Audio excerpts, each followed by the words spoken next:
Buenos días. Pues ante todo, muchísimas gracias por la invitación que me hacen a participar en esta escuela de verano. La verdad es que me gustaría estar ahí, en esa zona, que encima en esta época, ustedes están en la época de calor, de verano, y nosotros al revés. Pero bueno, así es el mundo. Espero que alguna vez pueda ir por esas zonas, por ahí. Les agradezco la invitación, etcétera. Solo una observación, y es que yo desconozco Chile como para poder hablar desde su realidad. Entonces yo lo que hago es decirles claramente que yo hablo desde la realidad que conozco y que vivo, que es la realidad española, y, y entonces, bueno, hay siempre cuestiones que son como más universales y tendencias que son también más universales, pero las peculiaridades, la idiosincrasia de cada uno de los países, reconozco que es muy diferente. Son países y continentes diferentes, ¿no? Y entonces yo, honestamente, lo que voy a compartir con ustedes es un poco un análisis de lo que nos está pasando aquí y en la medida que ustedes puedan aprovechar algo que ustedes vean que les sirve para su realidad, pues encantado. Y de lo contrario, pues perdón por hacerles perder este tiempo que tengo ahora adelante para intervenir. Lo que quiero plantearlos es el título de la conferencia es algunos retos, claro, son muchos y amenazas que tiene hoy la educación y sobre todo un currículum que quiera ser democrático en tiempos que no son nada o muy poco democráticos, más bien ultraconservadores y neoliberales, ¿no? Eh, entonces, todo sistema educativo, y eso es lo que no podemos nunca olvidar, y eso es en cualquier parte del mundo, por lo menos desde mi punto de vista es válido para cualquier parte del mundo, todo sistema educativo y todo proyecto educativo es un proyecto político. Y yo utilizaré mucho la palabra política, pero en el sentido más originario, más aristotélico del término, ¿no? Es de un proyecto donde la ciudadanía democráticamente se relaciona y define y proyecta cómo es hoy el mundo y cómo le gustaría que fuera, ¿no? Entonces, un sistema educativo es parte de ese proyecto político en el que vamos a definir y planificar el modelo de sociedad hacia el que nos gustaría estar encaminándonos. Y, por lo tanto, qué tipo de ciudadanía necesitaríamos para hacer realidad esa sociedad del futuro más justa, más democrática y más social, una palabra, más política, que la ciudadanía puede intervenir realmente. Lógicamente, hoy hablar así, que vivimos en democracia y sociedades democráticas, es lo que hace la derecha y la extrema derecha, ¿no? Utilizar esas palabras, pero vaciándolas de sentido. En realidad, lo que estamos, y ahí todo el mundo yo creo que está más de acuerdo, es una sociedad que es neoliberal, que es patriarcal, que es muy conservadora, cada vez más, y neocolonialista, ¿no? Por lo menos en cuanto a nosotros, ¿no? Todavía esa dimensión neocolonial está muy presente y de hecho hasta era una de las partes que lleva el título de mi último libro publicado. Tengo otro ahora en prensa, pero tardará todavía unos meses. ¿No? Entonces, ese neoliberalismo ya tiene unas características especiales y es que va a instrumentalizar el Estado, no lo hace desaparecer, pero lo va a instrumentalizar, ponerlo exclusivamente a su servicio, al servicio de las capas económicas más financieras, o sea, a las capas sociales más poderosas, ¿no? Y entonces va a valorar ese Estado en cuanto no interfiera en sus negocios, no interfiera en la economía y proteja y defienda los negocios privados. Ahora tenemos el ejemplo de las últimas elecciones en Estados Unidos, ahí fue un ejemplo súper claro y dentro de unos días pues entrarán en vigor y algunas ya están entrando, algunas de esas medidas ya están entrando en vigor allí. Entonces, es un Estado que no debe intervenir en la economía, que no debe intervenir en los asuntos públicos que estén donde pueda haber posibilidad de negocio privado por algún tipo de negocio. Y, por lo tanto, van a recortar y frenar todas las políticas de lo que en Europa llamamos el estado de bienestar, ¿no? La educación pública, la sanidad, los servicios sociales, las pensiones, el control de los salarios para que sean más justos, etcétera, etcétera. Entonces va a desmantelar ese tipo de estado de bienestar porque dicen, cuidado, que nosotros podemos hacernos cargo de ese mundo. No tiene que ser el Estado el que solo tenga escuelas, sino que nosotros queremos tener nuestras propias escuelas y hacer de eso un negocio simbólico y económico, ambas cosas busca. Lo mismo la sanidad. Dice que la sanidad es pública y gratuita. No, queremos también que la sanidad exista una red privada y por lo tanto usted no me venga a competir con nosotros. Recorte las inversiones en educación, recorte los presupuestos de sanidad para los servicios sociales, para pensiones, etcétera, para que nosotros podamos hacer negocios en esos campos con nuestros planes de pensiones privados, con nuestros sanidad privada, educación pública privada, etcétera, etcétera. Por lo tanto, necesitan un tipo de personas que se sientan como individualistas, que no se sientan una ciudadanía democrática, porque la ciudadanía ya implica que somos seres interdependientes unos de otros, que nos necesitamos unos a otros, ¿no? El individualismo competitivo es, no, mira, es creer en una sociedad meritocrática y que tú todo lo que tienes es porque tú te has esforzado mucho y lo has conseguido, ¿no? Y entonces es un individualismo competitivo frente a una ciudadanía democrática que esas palabras prácticamente las quieren eliminar y están eliminadas o, como hace ahora la extrema derecha, ¿no? Las utiliza, pero vacías de significado. Ya nadie sabe lo que significa ni libertad para ellos, ni sociedad, etcétera, etcétera, porque no creen en esas cosas, pero las pronuncian y así la gente le engaña a un sector importante de la población. Pero ese neoliberalismo se mueve en el marco de una globalización de carácter neoliberal, porque hay una globalización positiva que es lo que todo el mundo nos gustaría. Y esa globalización neoliberal, en los últimos discursos, que me refiero más a ellos porque nos enteramos todo el planeta de ellos, en Estados Unidos, con Donald Trump, víamos que esa globalización neoliberal no era tal liberalización, tal globalización, sino que tenía dos matices. Primero, es una globalización que defiende un etnocentrismo exagerado, un nacionalismo chauvinista y racista, ¿no? Las personas extranjeras son peligrosas, son las que amenazan nuestros valores y nos perjudican y nos empobrecen.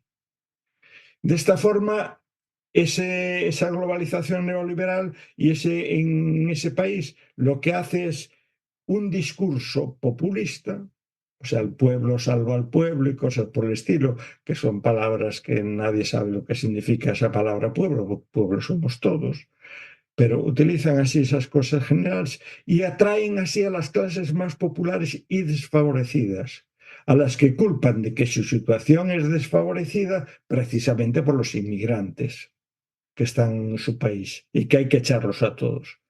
Y a partir de ese momento, esas clases más populares y desfavorecidas que tradicionalmente votarían a la izquierda, porque al fin de cuentas defienden un estado de bienestar, una sanidad pública y una educación pública, etcétera, etcétera, ya no se fían de él y optan por las extremas derechas, que son las que ellos le entienden ese discurso, te ponen un enemigo claro y ya está, tú echas a esos inmigrantes y a partir de ahí tú ya vas a ser más rico, etcétera, etcétera.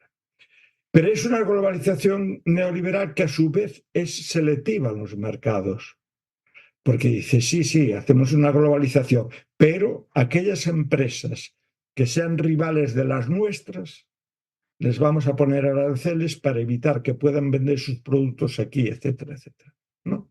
Entonces, fíjense las mismas trampas de ese neoliberalismo, ¿no? Que es un neoliberalismo y una globalización a su servicio, que no manipulan hasta ese concepto, ¿no? Por lo tanto, como ven, nos alejamos mucho cada vez más de la realidad de esa democracia. Miren, en España, a final de si el último sondeo así que hace el Centro de Investigaciones Sociológicas, que es el sondeo más riguroso que se hace en España, etcétera, daba que un 72% de la población creía y defendía toda la democracia. Pero dentro de ese 72% había casi un 50% que, bueno, que ellos hombre, no quieren estados totalitarios, pero un estado autoritario para ciertas cosas les gusta mucho, ¿no? Y eso explica el ascenso de las extremas derechas. En toda Europa son la tercera fuerza europea, ¿ya? O sea, que es muchísimo ese paso. Y están entrando en todos los gobiernos. No es una tercera fuerza que está ahí en el Parlamento y que los demás neutralizan con sus votos, ni de broma, sino que están entrando en los gobiernos y llevándolos a su terreno, ¿no? Y por eso en Europa hablamos claramente de que hay un posfascismo, un sector posfascista y fascista, una palabra muy, muy importante, y por lo tanto, aquello de democracia pasamos a la posdemocracia, que es un mundo que viene después de la democracia y que no sabemos lo que es, pero es un mundo autoritario y cosas por el estilo. Porque ese fascismo se basa en un autoritarismo, en un chauvinismo nacionalista, en un conservadurismo todavía más exagerado, sexismo, el patriarcalismo, la xenofobia o la islamofobia, todo lo que sea el pluralismo hay que despreciarlo, etcétera, ¿no? Entonces, para que ese mundo neoliberal y ese capitalismo pueda sobrevivir, necesita inmediatamente de controlar la información y la educación, ambas cosas, para construir eso que podemos llamar capitalismo cognitivo, que es que tu mente se pone al servicio de ese capital, etcétera. Y eso lo vemos. Las nuevas políticas que se vienen aplicando bueno, las nuevas no, desde las últimas, desde el presente siglo, desde el inicio del presente siglo y casi a finales del siglo pasado, ya vemos cómo ese neoliberalismo va a instrumentalizar la educación de una forma clarísimamente, ¿no? Y vemos siempre los discursos. El sistema educativo tiene que ser un sistema al servicio de las necesidades del mercado. Ese mantra está en todos los lados. Y ya la propia ciudadanía y los propios estudiantes dicen, bueno, ¿y esto qué estudio? ¿Para qué me va a servir el día de mañana? ¿Qué, decir, qué mundo económico me va a ayudar a construir, etcétera? Esa educación va a tratar de eliminar por todo tipo, con todo tipo de estrategias, los intereses políticos que tiene ese conocimiento con el que estamos trabajando en el sistema educativo. Y de ahí el auge y ya prácticamente ya el dominio total del positivismo, del cientificismo y del tecnocratismo y todas las otras dimensiones y otras corrientes más epistemológicas quedan para especialistas que quieran analizar y comprender lo que está pasando, pero no conectan con esa realidad. El conocimiento se vuelve todavía mucho más disciplinar, la palabra interdisciplinar, sobre la que aspirábamos algunos desde hace muchísimas décadas, cada vez está más lejos, porque las disciplinas y microdisciplinas no hacen más que avanzar y crecer. Se privatiza el acceso a la información y a la educación, por mucho que la gente se crea que tiene acceso a toda la información, ni de broma. La información a la que tiene acceso es a lo mejor aquella a la que no debería tener acceso. Y la educación relevante, la que merece la pena, hay que pagar por ella. La promoción del filantrocapitalismo y del capitalismo digital es que los gobiernos, al no invertir en educación, al recortar las inversiones en educación, lo que están diciendo es, bueno, a ver, que los bancos, las empresas, etcétera, que por favor ayuden también a hacer un sistema educativo mejor y les vamos a permitir que ellos construyan sus propios centros, incluso les vamos a regalar los terrenos. En España hay muchísimos casos de empresas a las que se les regalaron los terrenos para que construyeran colegios y en algún caso en la de Madrid hasta se financiaron la construcción de los propios edificios con dinero público y luego se les cedió pues a 30, 40, 50, bueno, a perpetuidad ya a esa empresa, etcétera. Y otra dimensión es el conservadurismo cultural, etcétera. Incluso ustedes piensan que hay documentos de la OTAN, de la NATO, que se llaman ya cognitive warfare, la guerra cognitiva están hablando. Y es ya, pero están hablando y hay algún documento que se hace público así, pero la mayoría son secretos, súper secretos, porque lo mismo que hace la OTAN, me imagino que hacen en los otros países que rivalizan con la OTAN, etcétera, ¿no? Y esa guerra cognitiva lo que hace son campos, eso sí que son interdisciplinares, que agrupan desde la neurología, la medicina, la lógica, la antropología, las ingenierías, la informática, la psicología, la cibernética, etcétera. Pero la finalidad de esa guerra cognitiva es controlar e influir en las capacidades de comprensión de la realidad y en los comportamientos humanos. Ya dice, mira, la guerra ya importante en el presente ya no es solo terrestre, marítima y aérea, cibernética y espacial, sino que tiene que ser también cognitiva. Nos tenemos que meter dentro del cerebro de las personas y saber cómo funciona y reorientar, por lo tanto, sus comportamientos. O sea, que decir, el peligro que tenemos ahí, si no hay unos controles democráticos que digan hasta dónde puede ir ese tipo de investigación, por ejemplo, con la inteligencia artificial y todo, que tanto susto nos mete, puede ser maravilloso, pero puede ser también un arma de destrucción increíble. Entonces, la cuestión es qué controles van a tener los gobiernos. En Europa está habiendo un debate muy importante en la Unión Europea, precisamente para controlar esa inteligencia artificial y cómo utilizarla y para qué, cómo vigilar sus desarrollos, sus algoritmos, etcétera, etcétera, ¿no? Y esto que pasa en educación, no pasa solo en educación, pasa en todas las esferas sociales, porque lo que vamos a adulterar es primero la información y en consecuencia la educación. Y la prueba tienen ustedes la vigilancia tan excesiva que hay sobre los medios que manejan información, sobre los medios de comunicación, la programación de las televisiones, los periódicos, las revistas, etcétera, todo está en manos privadas.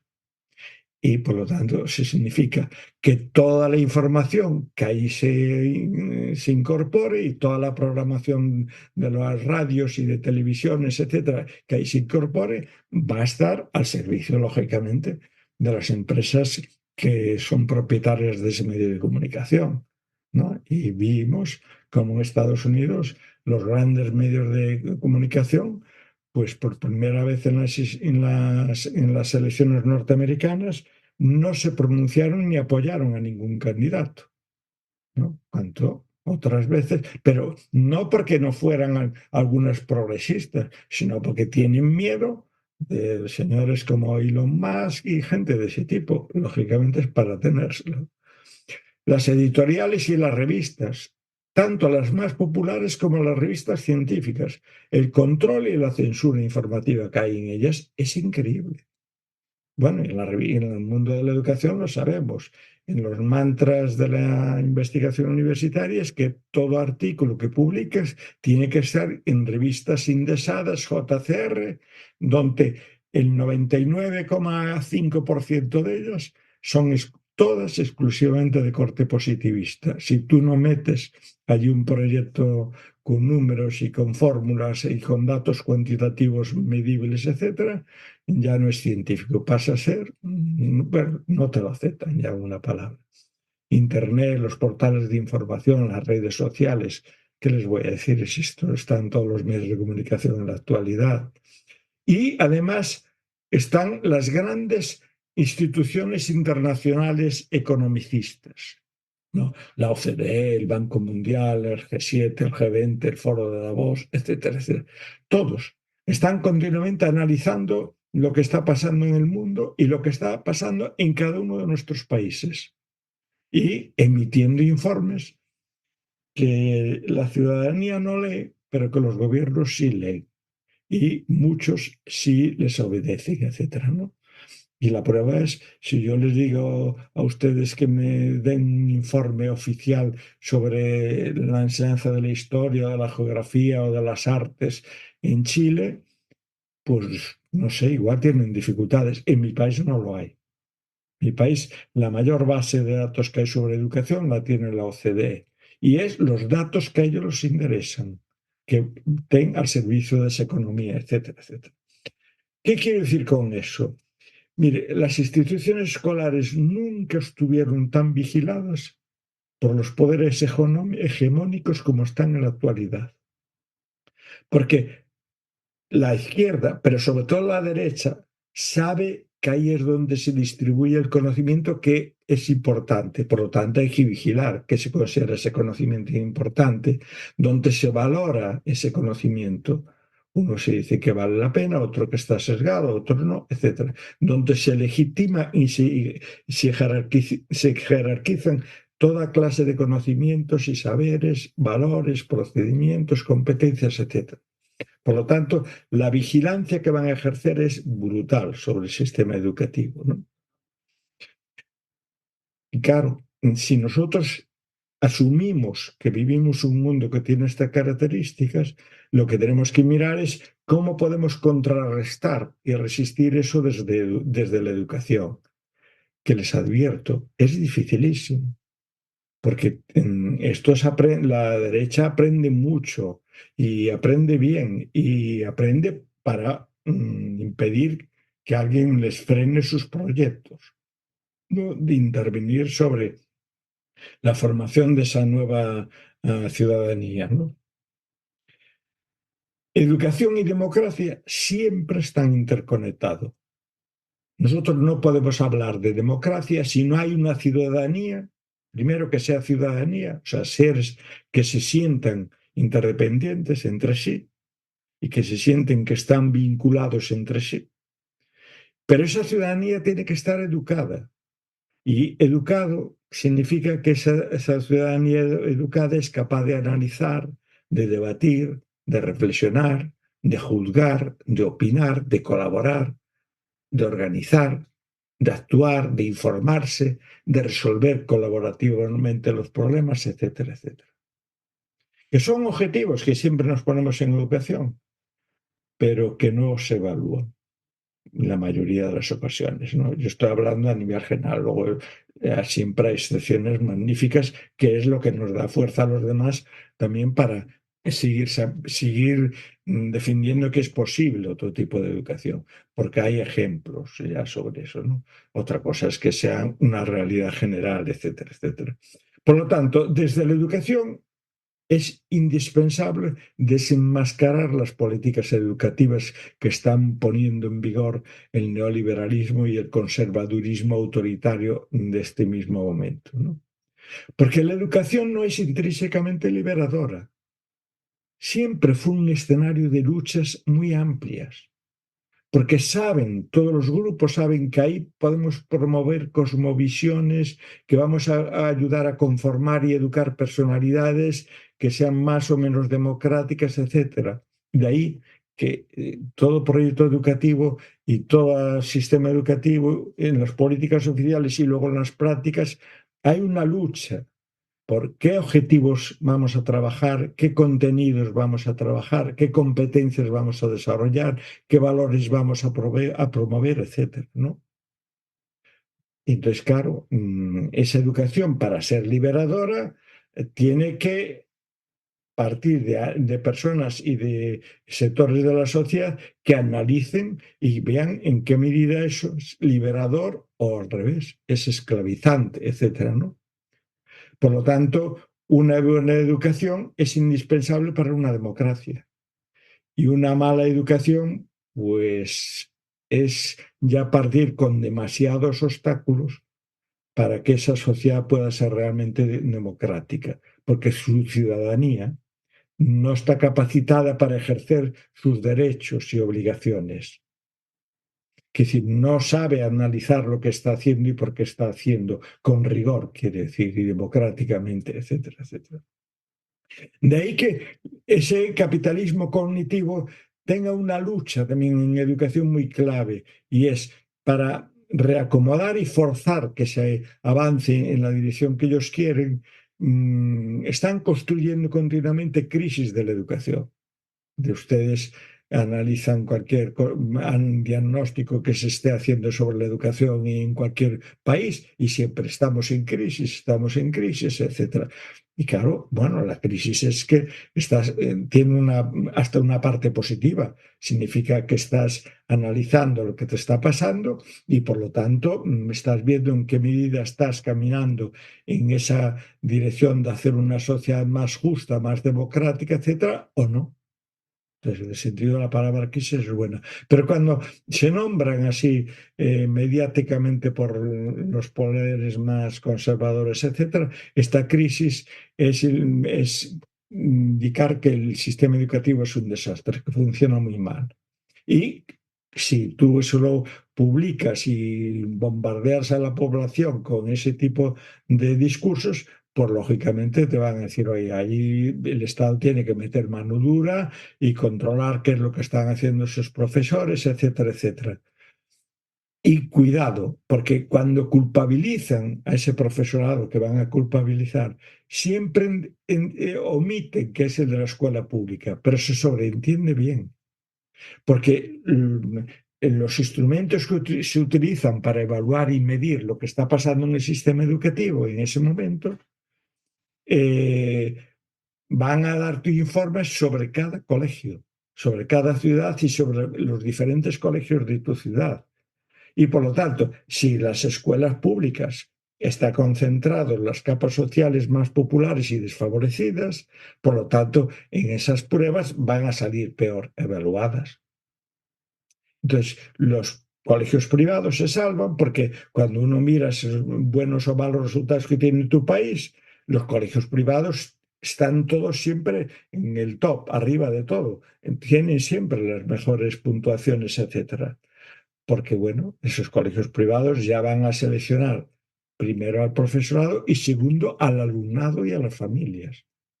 Que cuando en los discursos públicos dicen, populares que se hacen, dicen que las familias eligen los colegios privados, dicen, no, son los colegios privados los que eligen a las familias. Si una familia pobre quiere entrar en un determinado colegio, de esos que llamamos de élite, no te van a admitir. O sea, pero bueno, funciona para la publicidad, etcétera. Y eso como, que decir, y ahí tenemos una de las grandes trampas que yo creo que no somos capaces, nos está costando muchísimo salir de ahí, etcétera.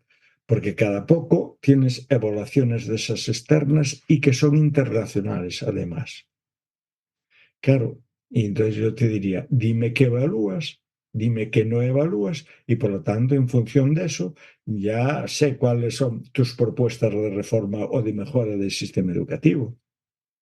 Y entonces, todos esos discursos públicos sobre la crisis de educación salen y se acentúan cuando sale un resultado de las pruebas TIMSS, por ejemplo, que se analizan matemáticas y las ciencias experimentales en educación primaria y en segundo de ESA, o las pruebas PIRLS sobre lengua y comprensión lectora en los alumnos de primaria, o PISA, que es la prueba así ya donde nos bombardean más, que a los 15 años te evalúa la comprensión lectora, las matemáticas, las ciencias experimentales y la educación financiera, en algunos países, en muchos, en el nuestro, por ejemplo, sí, etcétera. Y ustedes encima tienen las pruebas de la UNESCO, de ERZA, que evalúan las mismas cosas, con lo cual hasta podría hacer una broma decir, pero ¿qué necesitan? Dos que dos veces les digan lo mal que van a los que van mal,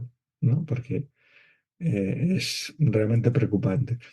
Yo les diría que no evalúan, porque, claro, el presupuesto es que si PISA te clasifica, no sé qué, pues tú crees que se está evaluando todo el sistema educativo, aunque te digan que son solo esas cuatro áreas y esas cuatro parcelas de esas áreas, porque no son todas las cuestiones que hay ahí, pues te crees que están evaluando el sistema educativo, pero yo en algún momento tengo en alguna publicación tengo hecho un cuadro que es una folia, un folio entero, una página entera, pero bien recargada, de todo lo que evalúa PISA y que yo consideraba que eso, o sea, cuando yo construyo ese cuadro es, digo, ¿qué es una persona que tiene una educación integral de todas las dimensiones de lo que es ese ser humano? Entonces te salen muchísimas cosas que no son evaluables. En general podemos decir que lo que se está evaluando son aquellas materias y aquellas competencias dentro de esas materias que sirven para construir personas con un sentido común neoliberal, patriarcal, conservador, personas resignadas y personas neocolonialistas. Porque lo que se recorta son las ciencias sociales, las humanidades y las artes, que son curiosamente las áreas, las únicas áreas del conocimiento que nos ayudan a descentrarnos intelectual, social, política, afectiva y emocionalmente, a pensar en los otros. Es donde los otros, los seres humanos, aparecen presentes. Tú en las otras áreas puedes estar hablando de cualquier cosa, pero no estás hablando de seres humanos, etcétera.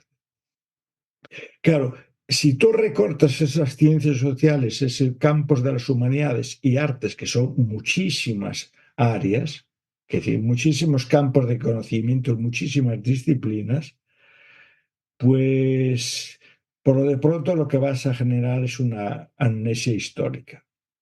Es decir, acuérdense que yo les decía que en la extrema derecha una de las cuestiones que está intentando siempre controlar es todo lo que es la construcción, las ciencias sociales y artes en el sentido de que aparecen los seres humanos, ¿no?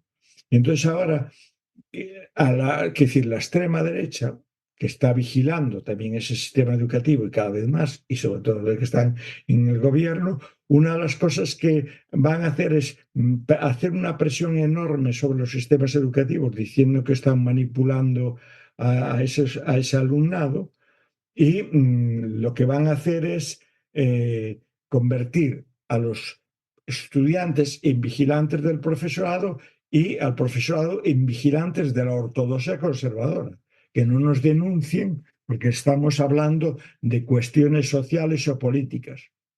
Claro, porque lo que te van a decir ellos es que en España, por ejemplo, la extrema derecha lo que utiliza es lo que llaman el PIN parental, que el PIN parental es que tú no puedes tratar ninguna cosa en tu aula sin el consentimiento expreso de las familias, especialmente de los contenidos fíjese, los contenidos que incorporen valores éticos, sociales, cívicos, morales o sexuales.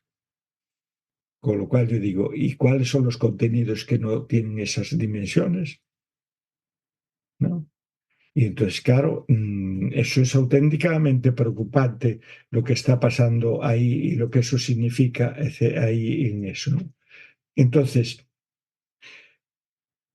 las ciencias, humanidades sociales y artes, las partes que utilizan y que van a promover son listados de argumentos históricos falseados para fantasear sobre su propio pasado, el propio pasado del país, para culpar, por lo tanto, de que ahora ese pasado de gloria y esos tiempos imperiales que tuvimos que fueron tan maravillosos, pues ahora no lo están siendo porque, mira, empezaron a aparecer los inmigrantes, apareció el islamismo, las realidades LGTBIQ, incluso hasta la iglesia propia, progresista, la iglesia católica más progresista que pueda existir, etcétera. Porque el fascismo avanza siempre sobre una población pesimista que no ve el futuro, pero al mismo tiempo es nostálgica. Por lo tanto, necesita que se le cuenten pasados nostálgicos, etcétera, etcétera, y se reivindique. En España, por ejemplo, fíjense, se está todavía celebrando el Día de la Hispanidad y es una de las cuestiones que imponen los grupos de extrema derecha. Si no, te retiran el poder, etcétera. Y uno dice, ¿y eso qué significa eso? Pues olvídate lo que tú creías que significaba, etcétera, ese tipo de cuestiones, etcétera. Entonces, claro, hablar de educación democrática es, es hablar de un mundo que exige otros, que hagamos énfasis en otros contenidos, porque a través de la educación es donde los estudiantes y el propio profesorado, que siempre aprendemos, lógicamente, no es que nosotros lo sepamos, no, no, la escuela, una sociedad democrática, es una escuela, es una comunidad de aprendizaje donde estudiantes y docentes estamos aprendiendo continuamente unos de otros y aprendemos que decir, que si yo soy capaz de analizar cómo es el mundo y cómo deseamos que sea, necesito que me des un tipo de instrumentos para que pueda hacer ese tipo de cuestiones. Si quiero comprender en qué modelo de sociedad estamos viviendo y si ese es un modelo deseable o no, necesito pues que alguien me ayude a pensar, que me ayude a analizar, que me ayude a valorar, que me ayude a reflexionar, que me dé fuentes informativas relevantes para obtener esa información, etcétera.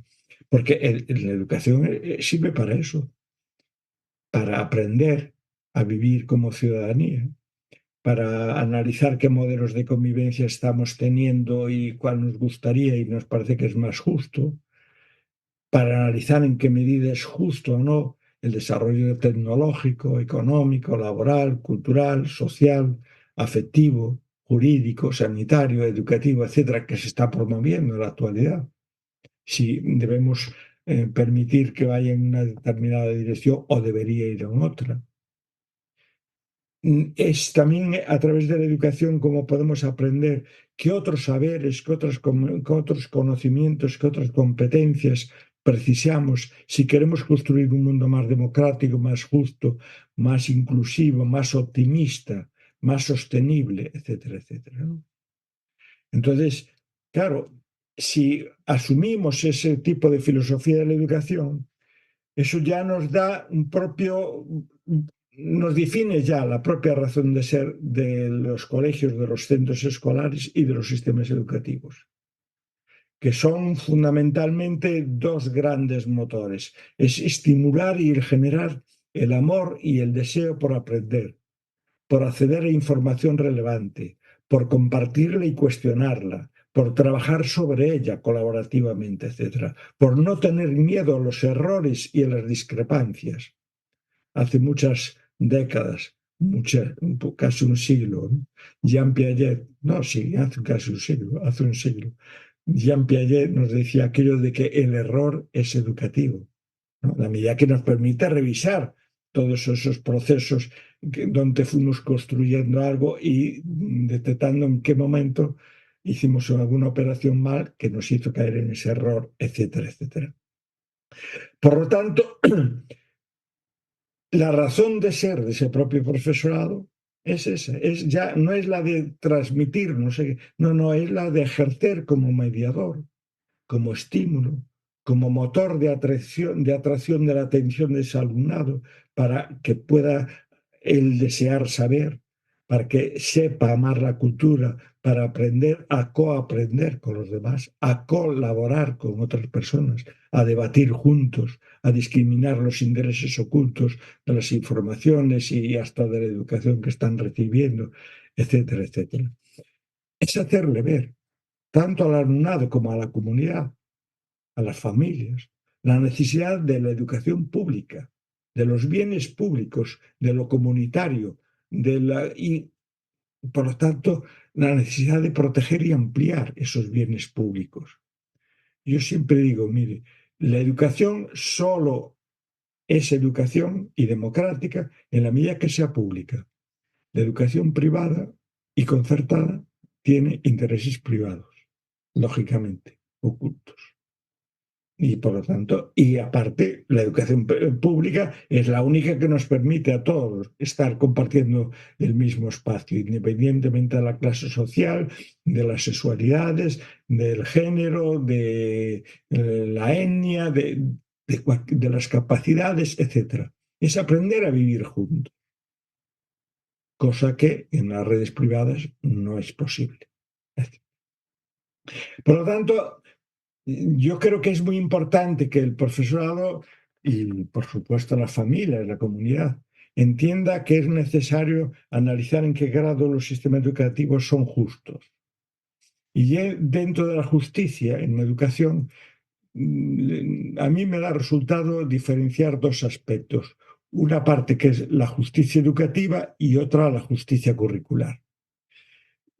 Porque muchas veces cuando hablamos de la justicia en educación, estamos solamente hablando de la justicia educativa, que es de las dimensiones que están envolviendo y que condicionan lo que va a suceder en el interior de las instituciones escolares, ¿no? En qué medida los centros están bien dotados, o hay centro, las aulas, etcétera, las dotaciones de ese centro, etcétera. Quiere que los estudiantes accedan a la educación, que estén el mayor número posible de años escolarizados, etcétera, etcétera, ¿no? Y que no sean expulsados de los centros, etcétera. Pone el foco de atención en las instalaciones, en las dotaciones escolares, en el tipo de profesorado y de qué otros profesionales deben trabajar en los centros, en las redes en las que se escolariza al alumnado, si las redes van a ser públicas, privadas, privadas concertadas, etcétera, etcétera. Y generalmente quedaba o suele quedar más al margen sin considerar o darle la importancia debida que deben tener lo que es la justicia curricular. La justicia curricular ya se centra en lo que hacemos dentro de las aulas, en ese currículum que está legislado, pero que al estar legislado hay que diseñarlo para convertirlo en un proyecto curricular para el propio aula, para los centros, la idiosincrasia de ese centro. Y la justicia curricular va a observar y a evaluar y a concentrarse en ese currículum que se diseña, en el currículum que se pone luego en acción, en el currículum que vamos a evaluar de aquello que pusimos en acción y el currículum que estamos investigando en ese proceso educativo que es todo el proceso de la puesta en acción de un proyecto curricular, etc. Y entonces ahí evalúa todo eso, pero viendo en qué medida todo lo que decidimos y vamos a hacer en las aulas es respetuoso y atiende a las necesidades y a las urgencias de todos los colectivos sociales. Quiere decir, donde los diferentes colectivos sociales que están en el aula pueden verse a sí mismos, ven que aparecen allí, pueden analizarse, pueden comprenderse, pueden juzgarse como personas éticas, solidarias, colaboradores, corresponsables unas de otras, comprometidas con la justicia, etcétera, etcétera. Aparecen allí presentes. ¿En qué medida ese mundo del que estamos hablando nos ayuda a valorar y nos facilita herramientas para construir un mundo más justo, inclusivo, democrático, sustentable, más humano, en una palabra, etcétera? Por lo tanto, lo que va a hacer es un seguimiento muy minucioso de lo que hacemos cada día en las aulas, de los objetivos, contenidos, valores y competencias y procedimientos que estamos trabajando realmente, a las tareas que estamos realizando, no a lo que queremos realizar, sino a lo que estamos trabajando realmente, a los recursos didácticos que estamos poniendo a disposición del alumnado para esas tareas, para que los está autorizando, a los roles que asignamos al alumnado, al profesorado, etcétera, a la organización de los espacios, de los tiempos, a los modos de evaluación, etcétera. Entonces, igual que hablamos de justicia curricular y justicia educativa, hay una injusticia educativa y injusticia curricular. Pues mira, la injusticia educativa serían políticas educativas que son inadecuadas a los fines de una educación democrática, ¿no? Y sino que sean más adecuados a los fines de una educación neoliberal. La privatización creciente de la educación, las dotaciones insuficientes de los centros escolares, la escasez de profesorado y demás profesorados profesionales que trabajen en y con esos centros escolares, etcétera. Y la justicia curricular es lo mismo. ¿En qué medida ese currículum que estamos llevando a la práctica, implementando en la práctica, no es respetuoso, no responde a las necesidades de los distintos colectivos sociales que existen en esa comunidad, ¿no? Cuando niñas, niños y adolescentes ven y comprueban que ellos no existen, ustedes solamente piensen eso. ¿Cuántos estudiantes tenemos en el aula donde los materiales didácticos o los ejemplos que ponemos en los contenidos que trabajamos, su mundo no existe? No se sienten reflejadas sus realidades familiares, ni vecinales, ni la comunidad y sus problemas, etcétera, etcétera, sino que estamos hablando de otras realidades, ¿no? Por ejemplo. Y entonces, lógicamente, cuando ven que ellos no pueden juzgar lo que está pasando en su entorno porque les faltan las claves para juzgar eso, etcétera, ¿no? Mm, Entonces, claro, cuando hablamos de éxito y escolar o no, o fracaso escolar, y de esas estadísticas que se hacen en los fracasos, en las estadísticas y las evaluaciones cuantitativas que se hacen sobre los sistemas educativos, los test esos psicométricos, etcétera, lo que generalmente no tomamos nunca en consideración y que afectan, lógicamente, a los resultados escolares, a lo que hacen los estudiantes, son dimensiones como el capital económico y cultural de las madres y padres de esos niños, de ese colegio, las características socioculturales de la comunidad vecinal, las experiencias y sobre todo las expectativas que hay en su entorno vecinal y familiar y comunitario sobre lo que es la educación, los problemas familiares, etcétera. Eso todo nunca se tiene en cuenta cuando se hacen esas tasas y esos análisis de fracasos escolares, etcétera. No se miran las dotaciones de los centros, no se analizan los proyectos curriculares de esos centros escolares, no se analiza ni el propio tipo de evaluación, ni los instrumentos con los que estamos recogiendo esa información. No se analizan las capacidades de esos estudiantes, etcétera. Y, por supuesto, no se analiza ni la formación ni la actualización del profesorado. En qué medida ese profesorado le estamos haciendo no ayudas para coordinarse entre sí, para preparar lo que está haciendo en las aulas, en qué medida tiene posibilidades de autonomía, etcétera, ¿no? Y entonces urge, pero mucho, planificar un sistema educativo auténticamente democrático. Y eso pasa por revisar también la propia profesionalidad docente, ¿no? Requiere un profesorado en cuya preparación se le formase para educar, para enseñar a convivir, como seres interdependientes que se relacionan entre sí.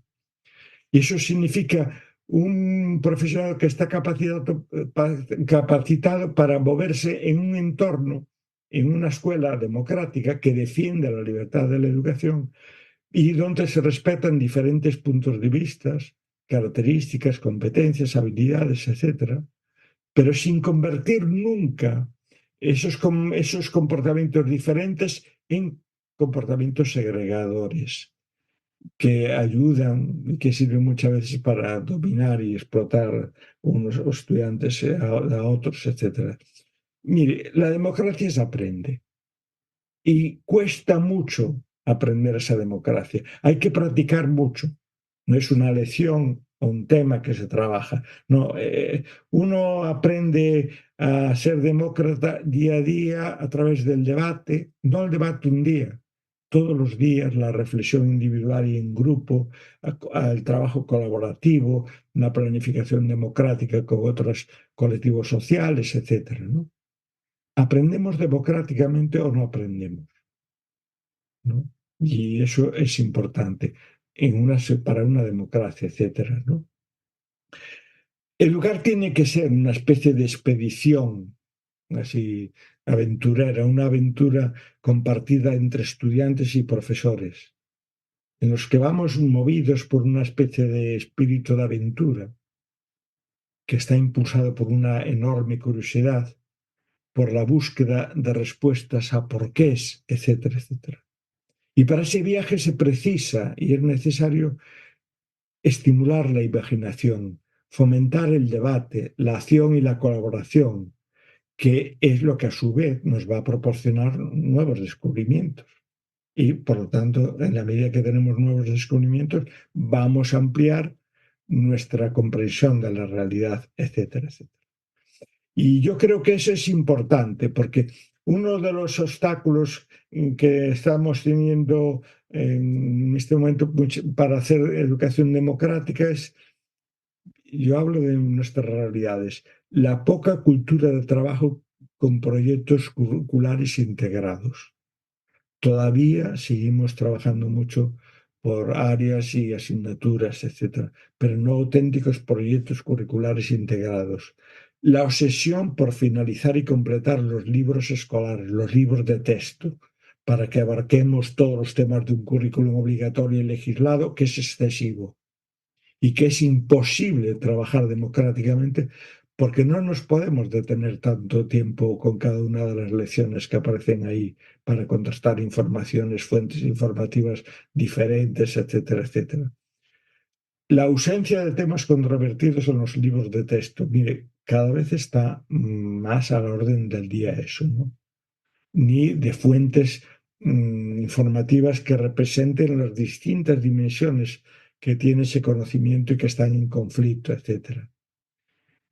Hay una pobreza enorme de recursos informativos dirigidos al alumnado, y especialmente cuando son temas conflictivos y de actualidad. Uno no tiene nada más que ir a las bibliotecas escolares de los centros y se encuentra estas realidades. Yo lo que estoy diciendo es un poco lo que veo mayoritariamente, ¿no? Y luego un profesorado que cada vez tiene más miedo a trabajar temas que sean socialmente controvertidos. Mira, el tema de la sexualidad desapareció. La educación sexual en España prácticamente está desaparecida, porque hasta el propio profesorado tiene miedo a tratar esos temas, ¿no?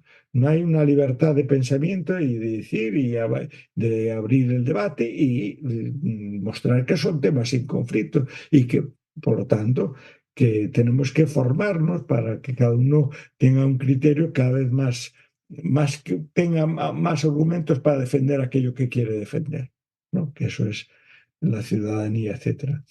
Hay una carencia, una cultura de debates en las aulas increíble, ¿no? Y cuando es un debate, son debates de decir, bueno, vamos a debatir durante 30 minutos eso y al final llegamos a una conclusión. Pues a lo mejor la conclusión es que no es posible llegar a conclusión, que las posturas que están en conflicto pues son posturas que tienen unos puntos a favor, otros puntos en contra y que la sociedad son también conflictivas y por lo tanto la cuestión es saber que hay que cualquier postura que nosotros queramos defender y nuestros estudiantes quieran defender, tienen que tener algún tipo de argumentación, que no vale aquello de que es que a mí me parece y yo creo tal. No, no, ¿por qué? Y eso es lo auténticamente educativo, ¿no? Y que en estas sociedades, pues las redes sociales, pues ya vemos el efecto que están teniendo. Falsean cualquier cosa porque no, pero sin argumentarla, ¿no? Todo eso, ¿no? Y entonces, yo creo que esas cuestiones son muy importantes. Yo, así de manera provocativa, digo, mira, tenemos que repolitizar la educación. Y mucha gente dice, hombre, pero si lo que se trata es de eliminar la política. No, pero es que yo hablo de la política en el sentido positivo de la palabra, ¿no? De la polis, de la ciudadanía que debate, argumenta y decide democráticamente todo eso. Politizar es poner a las personas en el centro del discurso. No es la economía ni otra cosa, no, son las personas. Visibilizar cómo las medidas políticas, económicas, sanitarias, educativas, sociales, lo que trabajamos en las aulas, afecta a las personas y a los colectivos sociales. O sea, la política trata del estar juntos y, por lo tanto, cómo podemos convivir unos con otros siendo diversos, no desiguales, sino siendo diversos. Es un poco el pensamiento de Hannah Arendt, etcétera, etcétera. Porque la gente muchas veces confunde politizar con adoctrinar, que es lo que no debemos hacer.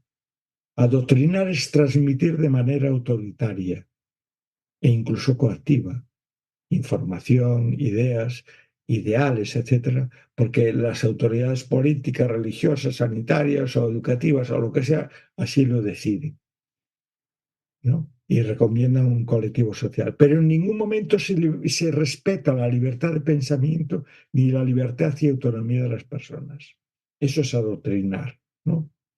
Por lo tanto, el adoctrinamiento siempre tiene una base de técnicas de desinformación y de manipulación informativa, ¿no? Para que los demás no puedan, no tengan posibilidad de debatir y de argumentar porque no se les va a dejar espacios, etcétera, ¿no? Una sociedad no democrática y con democracias vaciadas es la consecuencia de una ciudadanía que no está educada y que no sabe vivir democráticamente, porque no se le enseñó. Porque una ciudadanía democrática, una ciudadanía educada, es una ciudadanía capaz de realizar, debatir, reflexionar, juzgar, opinar, etcétera, etcétera, como decíamos. Por lo tanto, es prioritario atender ese tipo de cuestiones. Pero tenemos que darnos cuenta también de nuestras propias limitaciones como docentes. En las últimas décadas, bastantes décadas ya, por lo menos en España, la formación del profesorado es una formación muy reduccionista a los campos psicopedagógicos, por ejemplo, por así decir. La psicopedagogía, la didáctica y la psicología, de alguna forma, son las que están dominando toda la formación inicial de ese profesorado. En cambio, la formación sociológica y cultural, disciplinar, en filosofía, en artes, en literatura, matemáticas, física, historia, geografía, está ausente. Hay didáctica de la física o didáctica de las ciencias, pero no aprendizaje de las ciencias. Se supone que tú las ciencias ya las sabes. Y claro,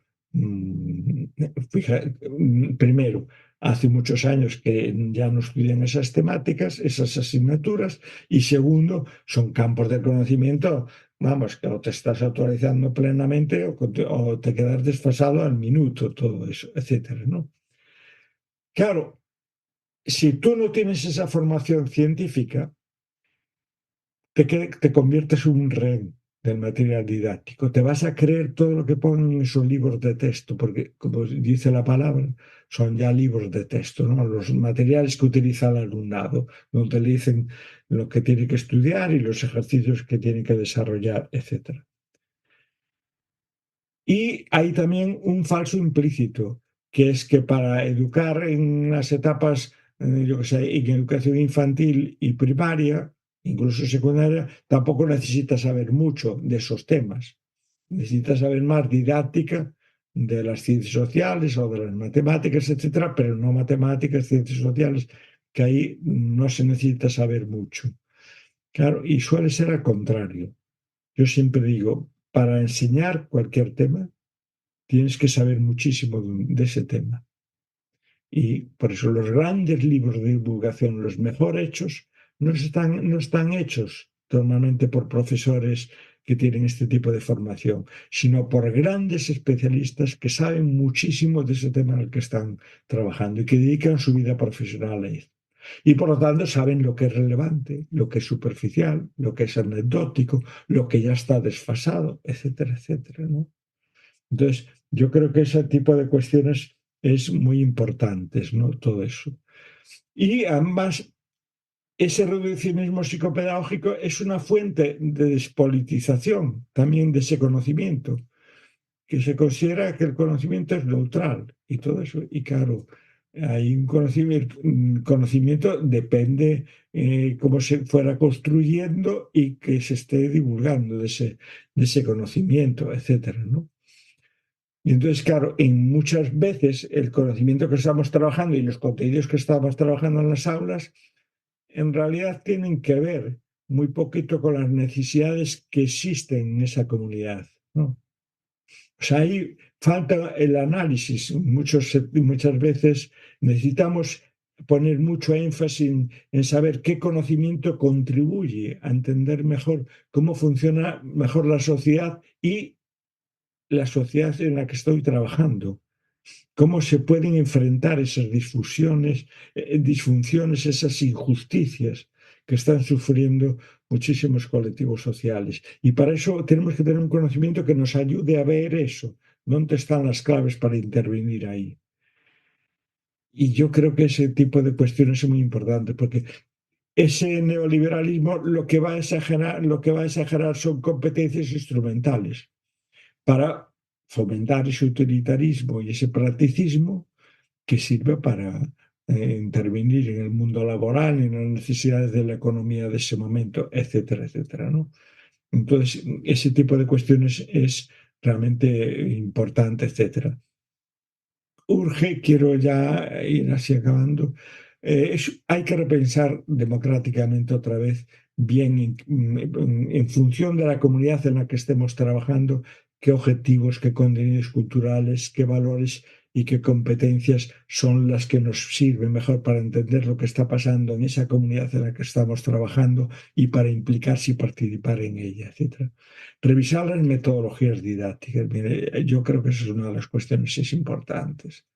Tiene que haber muchísima mayor interdisciplinaridad en esos contenidos y metodologías basadas en proyectos, donde estudiantes y profesores planifican conjuntamente, cooperan, debaten, investigan juntos, etcétera.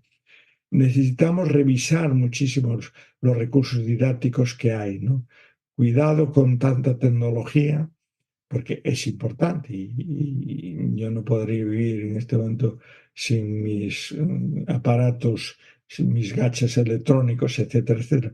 Pero tengo que ver lo que es importante eso, en qué medida eso me sirve para utilizar y trabajar determinados contenidos y acceder a información que considero relevante, etcétera, etcétera. Entonces, cuidado con eso. Los agrupamientos del estudiante, los modos de evaluación, los roles que tenemos como profesorados, etcétera. Y una de las cuestiones que yo creo que cualquier país que tenga un mínimo de preocupación por la universidad, por los centros escolares públicos, la privada ahí suele resolverlo mejor, es caer en la cuenta de la importancia de la arquitectura de los espacios escolares. El espacio escolar, la arquitectura de los centros en los que trabajamos nos condiciona muchísimo más de lo que podemos hacer. Porque si yo quiero trabajar con proyectos más integrados, más colaborativos, más etcétera, necesito espacios que me permitan moverme y desarrollar todo eso. Necesitamos estructuras más polivalentes que podamos convertir y reconvertir espacios muy fácilmente, etcétera. Necesitamos estudios con muchísimas menos paredes y muros en el interior.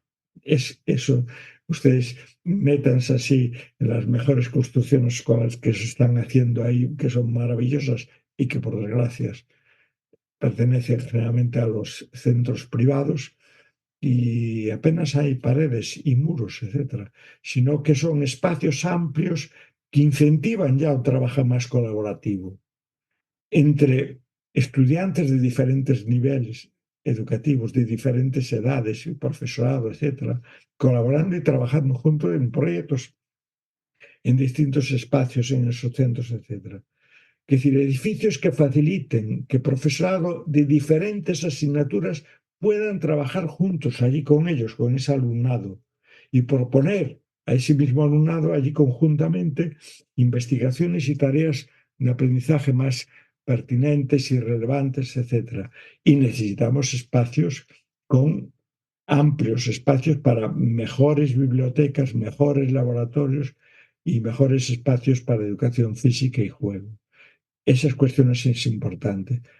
A mí me preocupa la escasez notable de libros, de fuentes informativas relevantes y rigurosas en las escuelas. Que últimamente en España los gobiernos más conservadores se lavaron la cara y hasta creyeron, encantaron al profesorado y muchas familias, a muchos sectores de profesorado y familias, porque les dotaron de ordenadores, de cantidad de gadgets informáticos que son importantes, pero donde les faltan acceso a fuentes informativas relevantes. Entonces, claro, si cada estudiante tiene un ordenador y no tiene acceso a fuentes informativas relevantes, a debates y a posturas, acceso a posturas informativas que sean representativos de las diferentes corrientes de opinión que hay en la sociedad, pues vas a tener dificultades ahí, etcétera, ¿no? Necesitamos sobre todo dotar a la comunidad en la que estamos trabajando de la sensación, hacer real, que los centros escolares no son nuestra propiedad de los profesores y profesoras, ni de las familias, sino que son de la comunidad. Y por lo tanto, que lo que hacemos allí tiene unas partes que son más dirigidas a la escolarización ya más arreglada y en los momentos en que esos centros estén vacíos, pues lógicamente, ¿por qué no va a acceder el resto de la comunidad a ellos, etcétera, ¿no? Necesitamos repensar qué significa eso de público, qué significa educación pública, sanidad pública, etcétera, etcétera.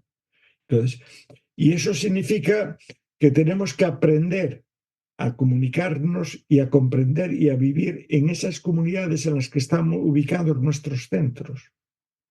Y que, por lo tanto, hacer una educación democrática obliga, porque no es urgir, es obligar ya a abrir y potenciar debates públicos en esa comunidad sobre el sentido, las funciones, los objetivos de la escuela pública en este momento. Repensar es públicamente, o sea, en comunidad, en equipo, los proyectos educativos que estamos haciendo, comentarlos con las personas y debatirlos para que nos den ideas, sugerencias sobre cómo se pueden trabajar mejor esas temáticas, etcétera, etcétera. Potenciar la investigación-acción, que ya prácticamente muchos sectores del profesorado ya olvidaron lo que era eso, para acompañar, evaluar los proyectos curriculares, para aprender nosotros y mejorar nuestro propio trabajo y, por lo tanto, la educación, etcétera, etcétera. Y eso exige una cuestión que en las facultades de educación en España, algunos llevamos muchos años reivindicando, pero que no se acaba de hacer realidad bueno, ya saben ustedes por cómo funcionan muchas veces las universidades, que es que si yo quiero implicarme en la comunidad y debatir con la ciudadanía de mi comunidad, yo tengo que saber comunicarme con esas familias. Y sobre todo cuando son diferentes a la tuya, a tu clase social o tu grupo social o étnico, etcétera, etcétera. Entonces, aprender a dialogar, a debatir, a relacionarse con otros grupos que son diferentes, que es el mundo de la actualidad y cada vez lo será más, exige capacidades que hay que desarrollar y que hay que trabajar, técnicas que hay que trabajar para saber comunicarse, para poder comunicarte y trabajar con esas familias. porque de lo contrario es muy posible que malinterpretemos a muchas familias, porque no estamos hablando en idiomas diferentes, con voces diferentes, etcétera, etcétera. Y yo creo que ese tipo de cuestiones es importante, etcétera. Mire, necesitamos promover la libertad de pensamiento y de expresión en los centros escolares, eso que se llamaba la libertad de cátedra. Cátedra es el espacio, no es el catedrático, ¿eh?